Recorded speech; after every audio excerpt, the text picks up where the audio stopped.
Olá, está no ar mais um Câmara Entrevista e hoje a gente tem uma convidada muito especial, viu? Que viaja o país inteiro e também o mundo inteiro e a gente tem o prazer de recebê-la aqui hoje em Pouso Alegre. Cláudia Canto, 5 vidas em uma só. Olha só, gente, vou apresentá-la para vocês. Crescer na cidade de Tiradentes, bairro da periferia de São Paulo, não foi empecilho para Cláudia Canto conquistar seu espaço. Tornou-se uma profissional multifacetária, escritora, apresentadora, jornalista, palestrante e técnica de enfermagem. Várias viagens internacionais propiciaram experiências em muitos lugares, viu? No Brasil e também aí país afora. Hoje com 4 livros publicados, sendo o primeiro Morte às Vassouras, também em inglês, com temas repletos de curiosidade e experiências vividas pela autora. A vida reservou aí para ela momentos inéditos, gente, um conjunto de situações que pouca gente viveu. E a gente tem o prazer, então, de receber aqui Cláudia Canto. Olá, seja muito bem-vinda. Que alegria ter você aqui com a gente no Câmara Entrevista. Eu que agradeço a você, Karine, ao Câmara Entrevista, agradeço aos telespectadores, aos internautas que vai nos ver depois. E é muita honra estar aqui dividindo com vocês um pouquinho só das nossas riquezas. Bom, Cláudia, o pessoal em casa deve estar louco de curiosidade para saber, né, um pouco mais dessa sua história. Certamente muita gente já ouviu falar do seu nome, desse trabalho que você faz aí como missionária, né? Mas então conta pra gente como que foi que tudo começou, quem é Cláudia Canto? Nossa, que complexidade, Karine. Mas assim, eu vou ser bem sucinta. Cláudia Canto é uma menina, antes de tudo, atrevida. Eu, desde a minha tenra idade, dos meus 12 anos, eu mergulhei nos livros como bote salva-vidas, dessas coisas que só um milagre sabe explicar, porque que eu tinha tanto afã pelos livros, já que minha mãe é analfabeta, meu pai também, e na periferia onde eu morava eu não tinha muito estímulo, né? Enfim, a minha estrutura foi toda dedicada à leitura e à leitura. E isso também me salvou dos bullying que eu sofria na infância, e através dessa estrutura eu fui criando muitas curiosidades, quem sou, de onde eu vim, para onde vou, essas coisas todas, essas interrogações que vêm na nossa mente.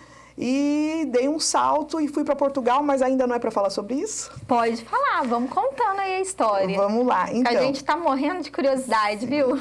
Karine, essa jornada embasada em literatura me deu vazão para querer conhecer o mundo. Então, eu coloquei um mochilão nas costas com 500 euros, ou seja, cerca de R$1.500, fui para Portugal. Nessa época você tinha quantos anos? Por volta de 25, 26 anos. Já não era jovem, uma menina. né? Mas era muito ingênua. Uhum. Eu acho que como eu mergulhei muito nos livros, eu fugi um pouco dessa realidade. Os livros têm esse dom, né? E eu sou poetisa, pensa. Na época eu era e não sabia, mas enfim. Então, era muito ingênua. Quando eu fui a Portugal com essa experiência, estimulada por um alemão, que foi também meu, eu chamo ele de mecenas, que ele que me descobriu na periferia, que é o Thomas Mellenhaus. Ele me ensinou a comer, a dançar, a falar. Eu dedico tudo que eu sou ao Thomas. Então, quando eu fui para Portugal, eu já o conhecia. E ele falava para mim, se você quer ser uma pessoa completa, você tem que fazer muitas viagens, tanto para o Brasil quanto fora, para você conhecer outras culturas, etc. E foi com essas prerrogativas que eu fui a Portugal. E lá chegando eu tinha que trabalhar, né, Karine? E como que foi sobreviver assim numa terra desconhecida? Posto que a gente sempre pensa que a nossa história vai ser diferente, que eu vou ter outra sorte, etc. Mas eu tinha que trabalhar. Eu era uma das milhares de imigrante legal, 3 meses na Europa você já se torna imigrante legal. Então, com os 3 meses eu tinha que trabalhar. Na verdade, eu comecei a trabalhar muito antes, porque 3 semanas meu dinheiro já tinha acabado. E, dentre outras coisas que eu fiz, eu fui trabalhar num palacete em Lisboa como empregada doméstica. Só que essa empregada doméstica era regime interno, ou seja, eu não podia sair. Eu só podia sair na minha folga, que era um único dia. E eu sempre fui muito afoita, uma inquietação muito grande, sempre estive dentro de mim. Então, aquilo para mim se tornou num cárcere de fato. Tanto que muitas pessoas conhecem a minha história como a empregada doméstica no cárcere em Portugal, umas coisas assim. Enfim, eu cuidava de um senhor de 97, ela tinha 87, abandonado pelos filhos, e eu fui a 5ª empregada, a empregada doméstica da casa. E dentro dessa situação, como eu tenho muito apelo das ruas, eu vivi muito nas ruas e vivo até hoje, eu sou muito curiosa com o que as ruas oferecem pra gente.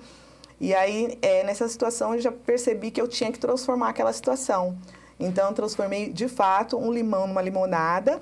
Na terceira semana na casa, no meu quartinho senzala, como eu costumo classificar. E eu olhava para aquela vassoura, porque a vassoura era o meu algoz. Então, para mostrar que a empregada estava acordada, eu tinha que varrer, para ela escutar que a vassoura estava lá e a gente tinha que fazer um barulho, etc. E ao dormir, eu também tinha que fazer um barulho para eu mostrar que a empregada ainda estava acordada. Então, eu levava a vassoura para o meu quarto. Então, eu olhava para ela assim e pensava, meu Deus, eu sou vítima dessa vassoura. Ela é meu algoz mesmo. É uma dinastia que essa vassoura exerce sobre mim. E olhando para ela, eu pensei, eu vou fazer uma poesia. Na verdade, eu não pensei nada. A poesia vem da alma. Eu olhei e fiz uma poesia que chama Morte às Vassouras, que depois deu origem ao título do livro. Morte às Vassouras, diário de uma jornalista que se tornou empregada doméstica em Portugal. Sim. Experiência real vivida em um palacete em Portugal, onde viveu praticamente em exílio domiciliar. Que joia! Nossa, deve ser muito curioso, viu, esse livro? Cláudia, já estou morrendo de curiosidade. Daí depois veio, então, não sei se necessariamente nessa ordem, mas tem também a obra Bem-vindo ao Mundo dos Raros, Contos e Crônicas de uma Psiquiatria, isso? Sim, depois... Conta um pouquinho disso aí pra gente. Conto Como sim, que nasceu Karine. isso aí? Com muito prazer. Minha profissão de base é técnica de enfermagem, foi com essa profissão que eu consegui adentrar a faculdade de jornalismo e começar o curso, etc. E aí eu fui trabalhar, quando eu voltei de Portugal achando que eu ia me tornar a escritora mais famosa do mundo, imagina, não na cara de editora das pessoas, sem a menor credibilidade para adentrar um mundo literário num país onde a maioria dos escritores são de uma classe média mais abastada. Então, mas eu não desisti. O meu livro ficou ali, os rascunhos do livro, e eu fui trabalhar numa psiquiatria e eu fui recebida por um paciente psiquiátrico que olhou para mim e falou, Cláudia, você vai trabalhar aqui? Eu, sim. Ele, aquele é esquizofrênico, aquele é bipolar, aquele toma diazepam, e eu assustada. Ele, você deve estar perguntando o que eu tenho, né? Eu, sim, super temerosa. Aí ele disse, eles que não acreditam, e apontou os médicos. Aí eu, no quê? Que eu sou genro do George Bush e só não saí com a Madonna porque eu não quis. Pensa. Naquele momento eu falei, saiu meu segundo livro. Eu convivi muito com os pacientes, eu adentrei a psiquiatria, eu não ficava no postinho da enfermagem, eu ficava mais com eles, eu escutava todas aquelas pérolas de pessoas maravilhosas que estavam ali e me identifiquei muito com o pensamento deles, com a prolixidade do pensamento e a complexidade do pensamento deles. Então eu escutava pérolas, por exemplo, os homens têm pesadelos e as mulheres têm pesadelas. Isso, para mim, era o suficiente para eu escrever um conto. E aí, depois eu tive um apoio, um glossário técnico de um médico que ele explicitou todos os meus contos. Então, eu escrevi um conto, ele ia lá, olha, o paciente falou isso, porque ele tem uma bipolaridade, uma esquizofrenia. Então, o livro foi apoiado pelo Dr. João, que escreveu todo o glossário e os contos e elucidou. Esse seu trabalho foi na cidade de... Esse trabalho em Mogi das Cruzes, que é um município de São Paulo, uma psiquiatria. Tá. E daí depois, então, veio Mulher Moderna Tem Cúmplice. Mulher Moderna Tem Cúmplice. E aí? Na verdade, era assim, mulher moderna não tem namorado, tem cúmplice, mas estava dando muito vazão, a mulher tem que ter amante. Não era isso que eu queria dizer. Eu só estava dizendo que a gente, antes de ter uma namorada, a gente precisa ter um parceiro. Porque se os homens têm o parceiro do jogo de futebol, e se as meninas têm coragem e têm a audácia de dançar funk até o chão peladinhas, por que elas não podem assumir uma parceria com um homem? Então, eu percebia que essas meninas de 17, 18 anos, apesar de ter toda essa audácia de ficar quase nua, dançando e tudo, elas tinham um machismo incutido na mentalidade delas, proveniente de toda uma criação, e eu me perguntava, o que é isso, gente? Uma menina de 17 anos, ao invés de estar nos representando com essa modernidade toda, ela ainda está trazendo todas essas concepções machistas, né? E aí eu pensava, aí eu chegava, menina, você não tem que ter namorado, mulher, você tem que ter um cúmplice. E aí o livro nasceu pelo título. Só que aí eu tirei Mulher Moderna Não Tem Namorado, deixei Mulher Moderna Tem Cúmplice, e aí eu criei um romance baseado em todas essas histórias de vida que eu escutei e tal, principalmente das mulheres, né? Cláudia, a gente tem também o Cidade Tiradentes de Menina a Mulher, né? O que esconde as entrelinhas, né, dessa obra? Então, Cidade Tiradentes é um dos maiores complexos habitacionais da América Latina, localizado no extremo leste de São Paulo, onde quase 70% é de origem negra. E foi lá que eu, pude sentir um pouco da minha autoestima no que diz respeito à cidadania. Então, eu morava muito precariamente. Na cidade de Tiradentes, nós fomos sorteadas. Então, eu costumo dizer que cidade de Tiradentes é o meu céu, porque lá eu pude ter um tanque bem novinho, uma poesia minha, um tanque bem novinho, o meu quarto, pude ter, enfim, um banheiro dentro de casa. Então, só quem vive em subhabitações sabe a importância de ter uma casa. Então, eu tenho muita afetividade pela cidade de Tiradentes e eu me sentia na responsabilidade de escrever um livro sobre esse bairro que me acolheu, eu e minha família. Então, nós escrevemos Cidade de Tiradentes de Menina Mulher. E quando eu falo nós, é nós mesmos, porque eu tenho uma multidão que me ajuda. E eu dei vida ao bairro. A cidade de Tiradentes se tornou uma mulher negra que vai tendo muitos filhos e a gente passa por toda a problemática de drogas, do apelo de não ter no bairro inicialmente hospital, não tinha nada e a gente sofre tudo aquilo para hoje se tornar um maior complexo. Então, dei vida ao bairro e eu conto a história dessa forma. Agora, todas essas obras, elas nasceram aí, né, por meio do seu trabalho, mas a publicação delas não foi tão fácil assim, né? Teve que ter um trabalho imenso. Sim. E até que você conseguiu, então, depois de muitos anos, levar essa produção para fora, né? Conta pra gente essa história um pouquinho dessa luta aí. Foi extremamente difícil. Eu acho que se eu estivesse de fora vendo a Claudinha Canto tentar adentrar, eu acho, não quero participar disso não. Sinceramente, foi feroz o negócio. Eu voltei de Portugal com um livro, como eu disse, eu demorei praticamente 2 anos para conseguir legitimar a literatura. Na verdade, os 4 livros que eu tenho, ele foi coparceria com a editora, aquele alemão que eu falei para você, que me ensinou tudo na minha vida. Ele que lançou os livros em coparceria, ele bancou a obra, ele acreditou no meu trabalho. Acho que se não fosse isso, eu estaria até hoje aí tentando, porque de certa forma eu quebrei o paradigma, uma escritora da periferia, com literatura urbana e tal, e ainda mais sem querer rotular a minha literatura. Porque você acha que se eu tivesse abraçado um rótulo seria muito mais fácil, mas eu desde sempre, eu sou uma escritora, eu não quero, a literatura para mim é o único momento no qual eu posso dar vazão às minhas asas, então eu não queria escrever rotulada ou qualquer coisa, então isso foi mais difícil, mas de qualquer forma fizemos uma parceria com a Edicom, e lançamos o Morte às Vassouras, o Mulher Moderna.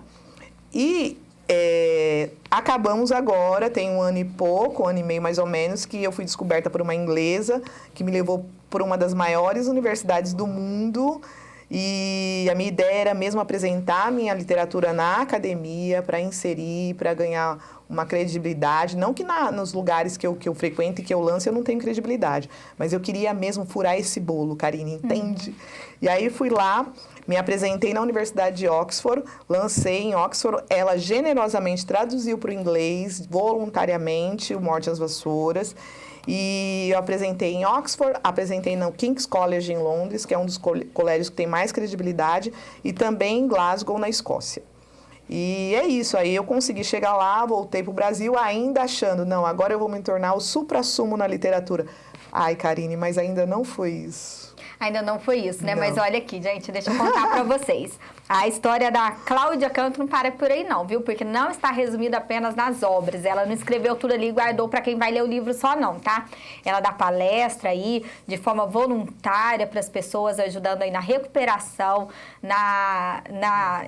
fazer com que as pessoas acreditem, né, numa vida nova. Mas a gente vai falar isso depois do intervalo. Então fica por aí que a gente volta daqui a pouco.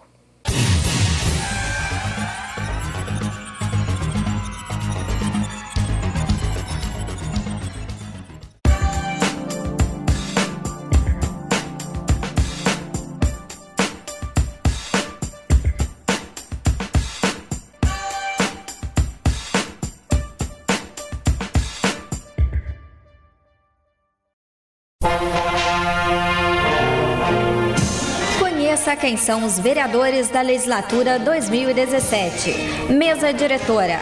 Presidente, Adriano da Farmácia, Partido da República. Vice-presidente, Leandro Moraes, Partido Popular Socialista. Primeira secretária, professora Marileia, Partido da Social Democracia Brasileira. Segundo secretário, Bruno Dias, Partido da República. Segundo vice-presidente, Dr. Alindo da Mota Paz, Partido da Social Democracia Brasileira. Os demais vereadores são Adelson do Hospital, Partido da República, André Prado, Partido Verde, Campanha, Partido Republicano da Ordem Social, Dito Barbosa, Partido da Social Democracia Brasileira, Doutor Edson, Partido da Social Democracia Brasileira, Odair Quincote, Partido Popular Socialista, Oliveira, Partido do Movimento Democrático Brasileiro, Rafael Amoláfio, Partido Verde, Rodrigo Modesto, Partido Trabalhista Brasileiro, Wilson Tadeu Lopes, Partido Verde.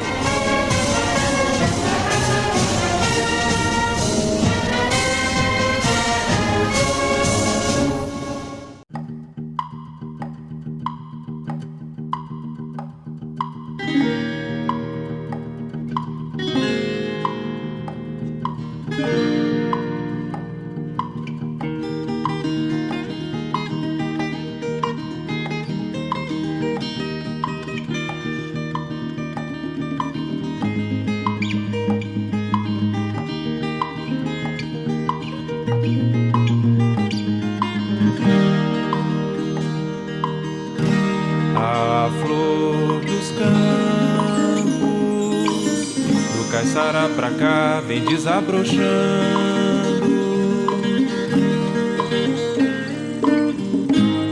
O sol se deitou na estrada, secou toda a enxurrada, e o meu amor foi passando.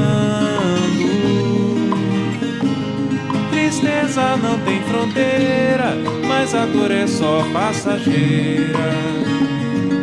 Na terra que me viu nascer eu sigo cantando. Pouso Alegre, o bom Jesus te acompanha. A catedral bate os sinos, tempo, riquezas, destino, desmesura tamanha.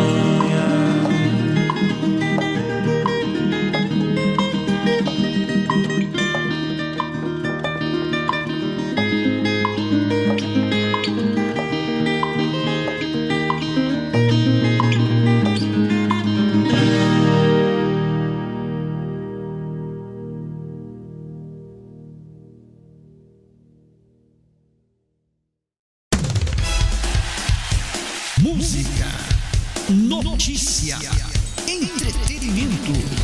Legislativa FM 96.7.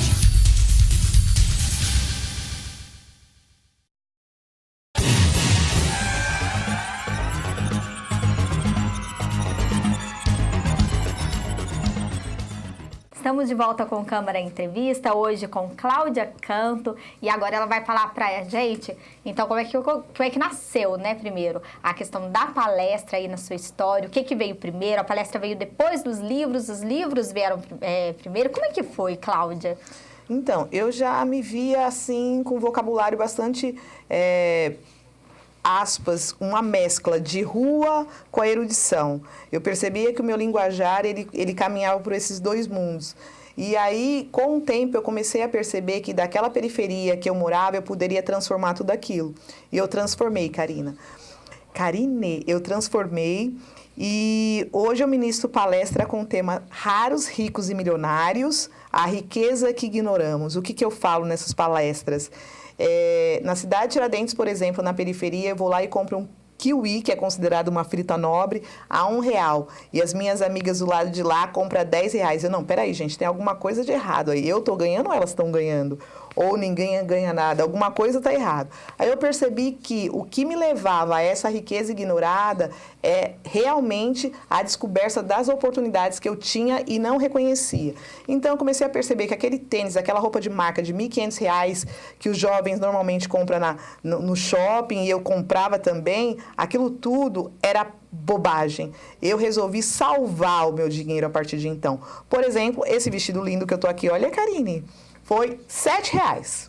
Hoje eu vivo linda, andando por aí, ministrando as minhas palestras com esse tema e percebendo que eu posso muito bem constituir a minha vida através de quebrando os paradigmas vigentes da sociedade de consumo, e o dinheiro que eu salvo, eu dedico às viagens. Então, assim, eu já viajei 7 vezes para a Europa, eu vivo viajando para o Nordeste, exatamente inserindo o meu dinheiro nas coisas que eu acho de fato importantes, que é a cultura, a educação e etc. Eu comecei a perceber que eu posso abrir as oportunidades e que as oportunidades chegam todos os dias na minha vida através de pessoas maravilhosas, se eu estiver focada para que essas coisas aconteçam. E como eu sou 24 horas focada na minha literatura e tentar mostrar um pouco do bem e como a gente pode compartilhar riquezas, então eu venho ministrando essa palestra, mesmo que algumas pessoas que eu ministro não consigam se acender por dentro ou não consigam entender as potencialidades. Se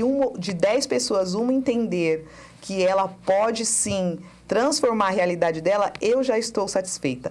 Por isso que hoje eu ministro palestras em presídios, fundações, casas, lembrando essa vertente de como nós somos ricos e não sabemos. Karine, hoje aos 40 eu descobri que era tudo mentira o que eles me falavam, que eu era aquela negrinha da periferia perdida. Eu descobri que eu nasci em berço de ouro e que o meu conhecimento de rua é tão valioso quanto o conhecimento acadêmico, porque rua e academia e universidade, olha que mescla perfeita, a experiência empírica das ruas com o diploma. Então, eu sou muito milionária, Karine. Eu descobri isso agora. Então, eu tento mostrar para esses meninos o quanto eles são ricos, não esperar tanto para perceber isso. Entendi, Cláudia. Bom, e você, especialmente hoje aqui em Pouso Alegre, veio para fazer algumas palestras, né? Conta pra gente onde serão essas palestras, que tema que você vai abordar com eles, como que tá a sua expectativa. Sim, eu já estou mais tranquila em relação, porque eu já venho ministrando há algum tempo essas palestras com esse tema. Eu vou ministrar no Presídio Pouso Alegre, para as meninas, né? E também na PAC, também para as meninas, exatamente com esse tema e com essa ousadia, esse atrevimento de mostrar para elas o quanto elas são ricas e não sabem. É utopia, Karine? Ah, claro que não, né, Cláudia? Bom, Cláudia, e fala pra gente, assim, qual que é a experiência, né, que você tem adquirido dando essas palestras? Porque eu acredito que quando você dá alguma coisa, você recebe alguma coisa em troca, sim, né? Então, quando você ensina tudo isso, né, qual que é o sentimento que você traz depois dessa palestra, Cláudia? Primeiro que eu saio muito mais milionária, né? Na verdade, é eu que ganho. Eu acredito no que eu falo, eu acho que elas olham nos meus olhos e veem principalmente isso, essa crença que eu tenho nas coisas que eu estou falando. Elas se veem na minha história, que a minha história é muito parecida com a maioria delas. Então, eu saio extremamente confiante e sabendo que a minha missão é exatamente essa, é compartilhar riqueza, falar da riqueza ignorada, através desse dom que o universo, a natureza, ou Deus, vocês que decidam, que eu ganhei de presente, que é a literatura. Eu sou uma poetisa, eu sou uma escritora em primeira instância, mas a fala me estruturou para que hoje eu possa falar isso com essas meninas e com esses meninos. Então, eu acho que, de fato, é uma missão. Bom, Cláudia, você contou aí pra gente tudo isso que você ganha, né, com as palestras. De fato, então elas são pagas, né? Você recebe alguma coisa. Muito. Então, o que eu queria te perguntar é assim, você é uma missionária, né, nisso. Será? Por que você sentiu essa necessidade de ser uma missionária nesse sentido? Olha, eu sempre busquei, mesmo quando eu não tinha essa certeza, como eu tenho agora de fazer, antes era um pouco abstrato na minha cabeça qual era o meu papel, né? Mesmo antes eu já compartilhava todo esse saber que eu adquiri através dos livros, indicando livros, falando da importância. Eu falava no ponto de ônibus, eu falava dentro dos ônibus, eu falava para a empregada doméstica que ela tinha que ler, eu falava para o patrão, eu falava para todo mundo. Eu já compartilhava de uma forma mais tímida. E eu sempre tive essa ideia de que eu poderia contribuir com a sociedade. Eu acho que todos podem contribuir com a sociedade. E eu acho que é por aí que a gente tem que caminhar. E eu esqueci, me perdi. O que você tinha me perguntado? Bom, né, eu perguntei para você essa questão aí de por que, né, você resolveu passar essa sua história para frente. Sim, exatamente porque eu encarei como um dom e essa é a missão. Eu fico até um pouco intimidada, um pouco receiosa de me intitular, como você está me intitulando, como missionário. Mas eu tenho essa necessidade. Eu acredito que quem tem que dividir. Acaba dividindo por bem, que eu acho que é essa a melhor forma, ou por mal, porque a natureza sempre cobra. Então, eu prefiro dividir de uma forma, assim, honesta e tranquila. E é isso que eu venho fazendo. Que bom. Bom, Cláudia Canto, Pouso Alegre está muito feliz em receber a sua visita aqui, tá, gente? Eu desejo uma ótima palestra para você. E boa sorte aí, né? E que nasçam mais obras. De repente você vai conhecer alguma história nova aí nesses cantos onde você for fazer palestra, né? E daí vai nascendo aí novas literaturas para você trazer pra gente. Eu tô sempre atenta. Tá, joia. Então hoje você conheceu aí a história da Cláudia Canto, 5 vidas em uma só. A gente volta a se encontrar na próxima edição com um novo assunto. Até lá.